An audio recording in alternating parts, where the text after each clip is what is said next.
Hi everyone, this is Madeline Zhang, and for my final video discussion, I will be reflecting on the interpersonal communication concept of emotional contagion. And emotional contagion is the idea that emotions can spread from one person to another through nonverbal communication such as facial expressions, tone of voice, posture and energy, gaze, etc. Basically, people naturally absorb and mirror the emotions to those around them, even without realizing it. I chose this concept because it was one of the most relatable ideas we learned in class, and I started noticing how much the emotions and attitudes of people around me affect my own mood, motivation, and communication. I also realized that my own emotions can influence others too, especially in group environments or close relationships. And one way emotional contagion applies to my life is through a marching band. And I've been involved in marching band throughout high school, and I had a leadership role there.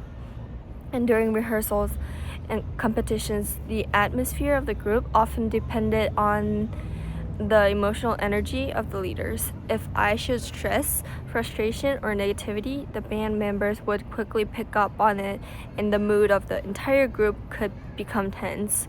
But when I stayed encouraging, calm, and energetic, people seemed more motivated and positive about it. I especially noticed this during competitions.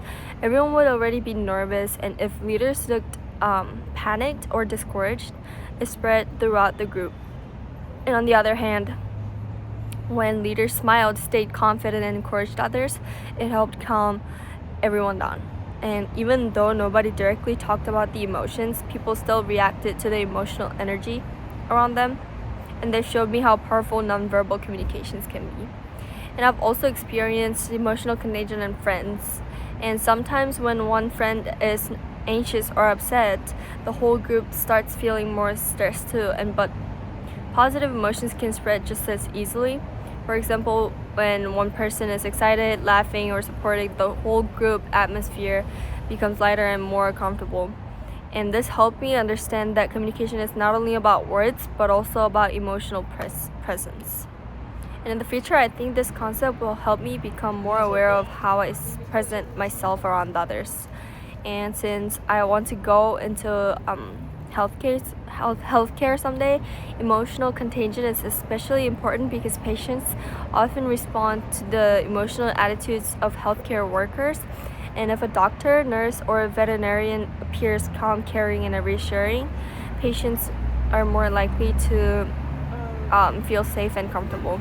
But if the healthcare provider looks stressed or impatient, patients may feel also nervous as well. And because of this, I want to become more mindful of my tone, facial expressions, and overall emotional energy when communicating with other people. And I can also use this concept to improve my personal relationships. And instead of reacting negatively when someone around me is stressed, I want to try to bring a calmer and more supportive attitude into conversations. And I learned that emotions are very contagious, so even small actions like smiling, listening attentively, or speaking kindly can positively influence interactions.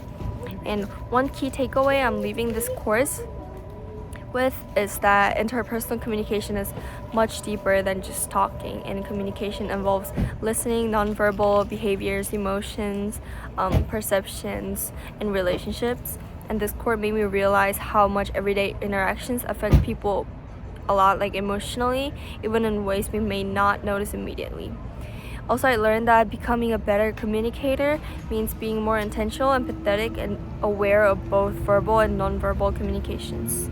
Overall, studying emotional contagion helped me better understand my relationship, leadership experience, and communication habits.